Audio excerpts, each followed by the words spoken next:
Imagine this, you're 35, maybe 45, or 65.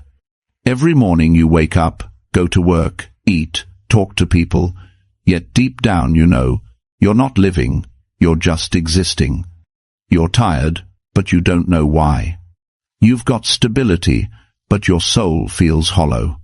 You share your life with someone, yet there's no real connection anymore. Everything moves on autopilot, as if you've been sleepwalking through your own life. And one day, you look in the mirror. You see a stranger staring back, dull eyes, heavy shoulders. A voice inside whispers, "Where did I go?" But what you're feeling isn't just a problem of the modern world. Marcus Aurelius, the most powerful man alive, once wrote in Meditations, how much trouble he avoids who does not look to see what his neighbor says or does. Seneca, one of Rome's wealthiest men, confessed he wrestled with anxiety, anger, and the sense that time was slipping away. And Epictetus, a slave-turned-philosopher, taught that freedom is not achieved by having everything, but by needing less. 3 men, 3 paths, 1 timeless truth. If your mind is lost, begin with the mind. If your body is broken, begin with the body. If your heart feels empty, begin with the heart. 3 brutal rules. 3 roads to rebuild yourself. 3 levels of rebirth. These are the 3 Stoic rules we're about to uncover. Principles that can rebuild your life from the inside out. But only if you're brave enough to live them. Let's begin. Rule 1. Fix the mind. Marcus Aurelius once wrote, "You have power over your mind, not outside events. Realize this, and you will find strength." Yet, today, most people have surrendered that power. Our minds no longer belong to us, they belong to the noise. News cycles, social media, endless comparison. We scroll, we react, we consume, until the inner voice that once guided us falls silent. Your mind has become a battlefield, and you didn't even notice the invasion. 1. Detox the mind. You can't build a new life using old thoughts. You can't feed your brain with junk and expect clarity. Just as a strong body can't thrive on fast food, a strong mind can't thrive on mental garbage. So here's the challenge, 7 days. For the first 30 minutes of every morning, feed your mind truth, not trash. Read philosophy. Read the lives of those who overcame the impossible. Study skills that make you sharper, calmer, more resilient. Don't call it reading, call it training. Because your mind is either your greatest weapon or your worst prison. And every scroll, every thought, every reaction decides which one it becomes. 2. Redefine the direction. Most people say, "I want to be happy.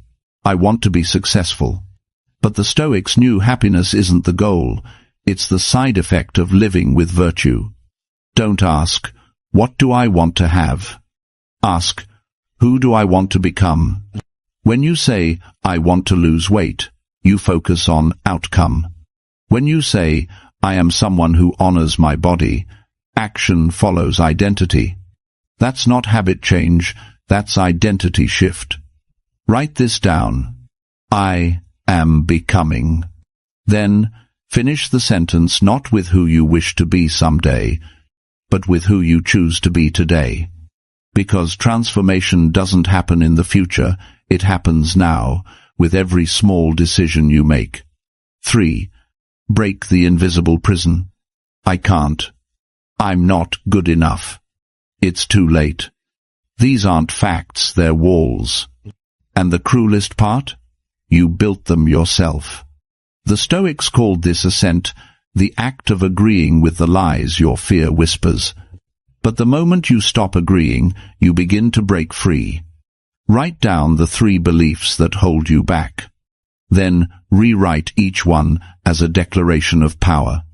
I don't have time becomes I'm learning to prioritize what matters.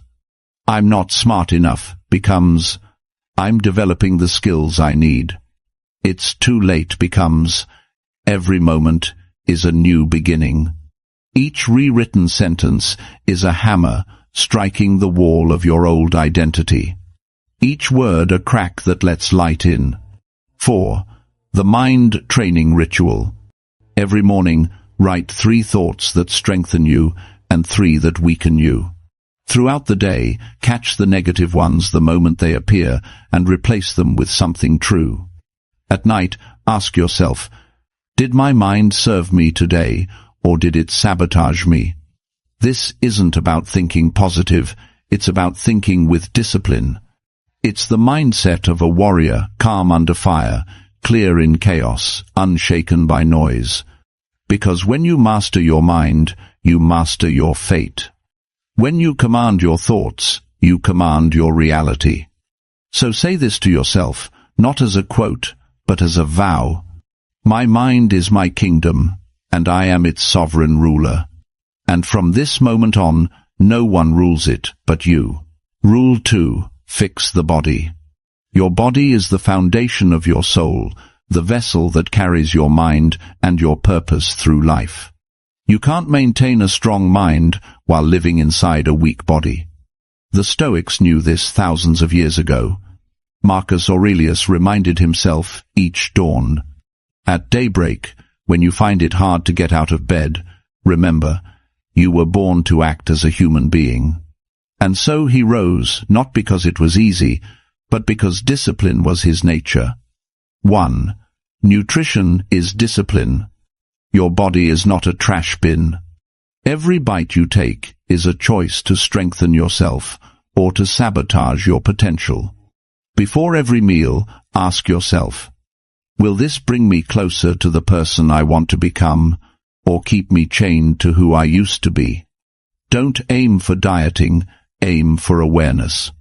Because when you control the fork, you begin to control your life.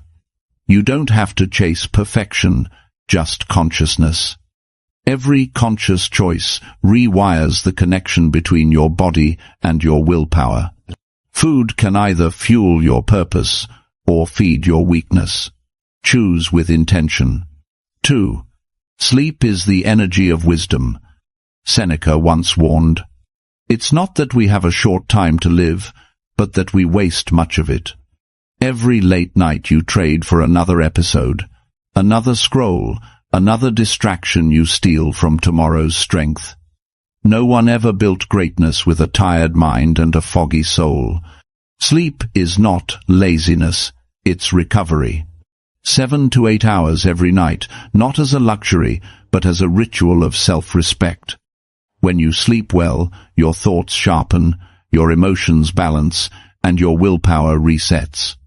Protect your rest like a warrior sharpens his sword, because your future depends on how you restore today. 3. Movement is emotion. Emotion lives in the body, and it stagnates when you stay still. You're anxious? Walk. You're angry? Run. You're lost?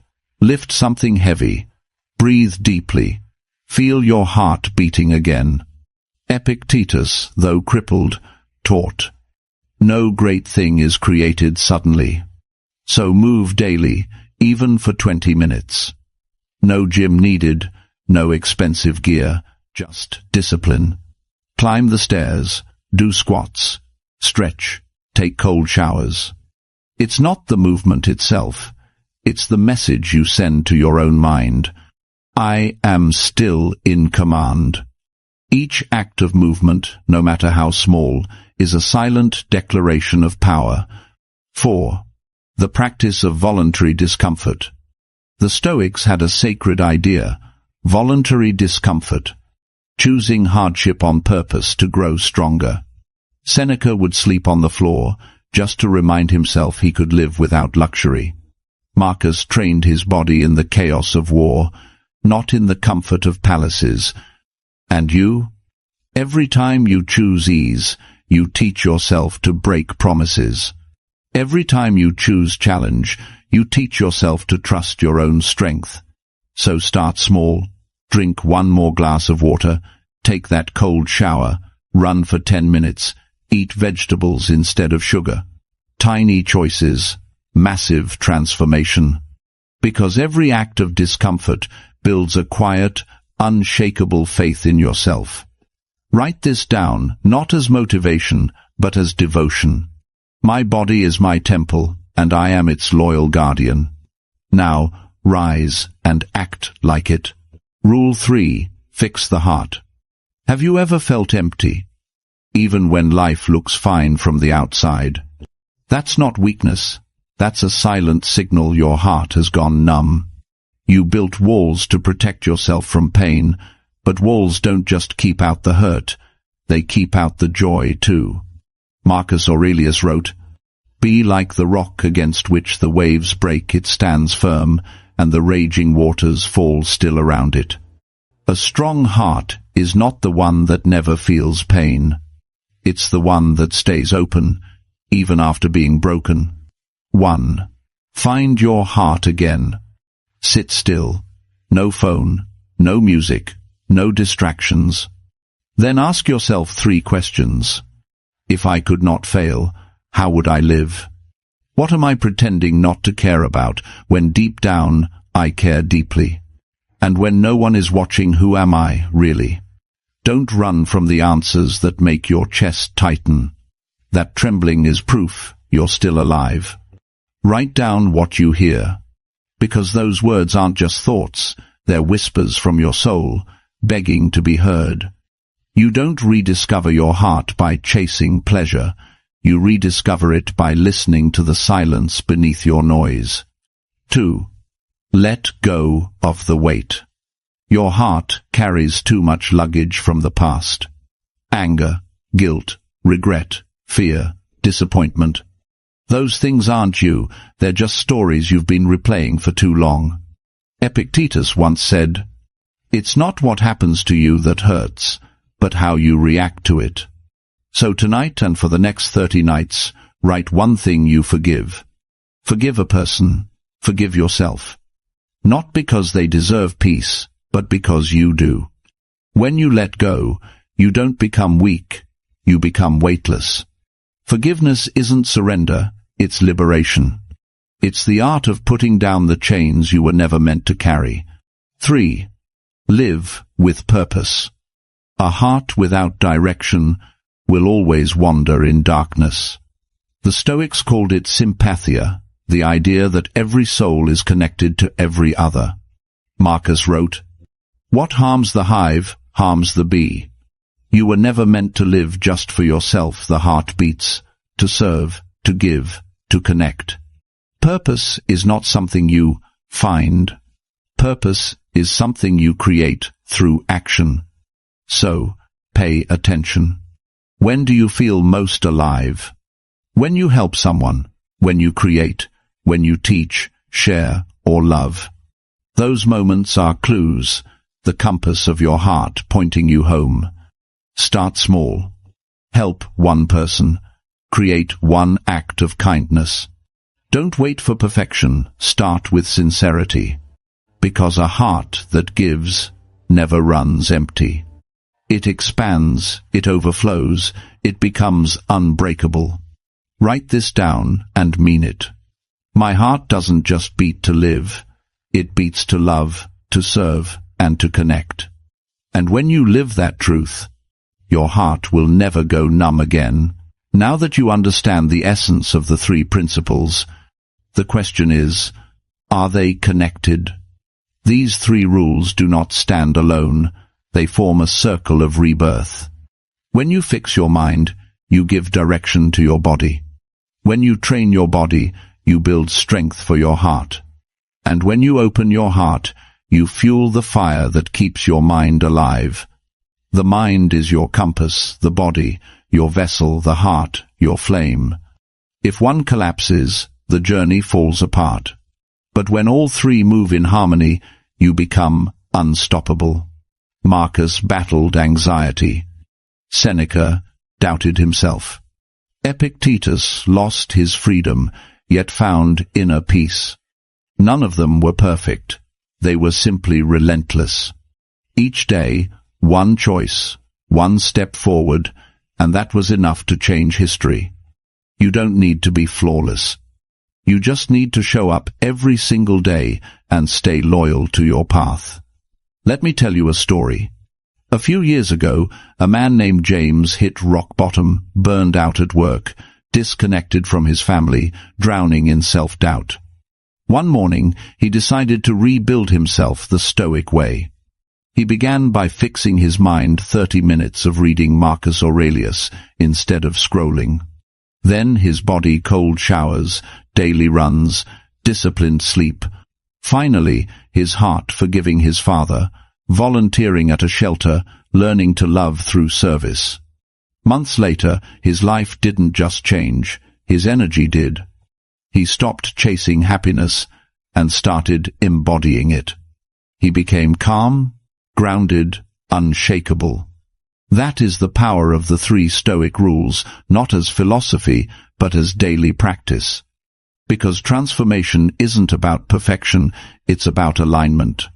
Mind, body, heart. When they move as one, nothing can break you. Conclusion. Fix your mind, and you'll fix your life. Train your body, and you'll free your soul. Heal your heart, and you'll never lose your way again. You were not born merely to survive. You were born to awaken. The world doesn't need another copy, it needs you. The raw, honest, powerful, unbreakable version of you. And once you begin this path, you'll realize something profound. There is no old life to go back to. There's only the new life waiting for you to rise and claim it.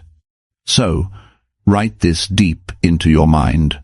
I am the author of my own transformation. I am the warrior of my mind, the guardian of my body, and the protector of my heart. Now stand tall. Take a deep breath. Feel that quiet fire inside you. And take your first step, not tomorrow, not someday now.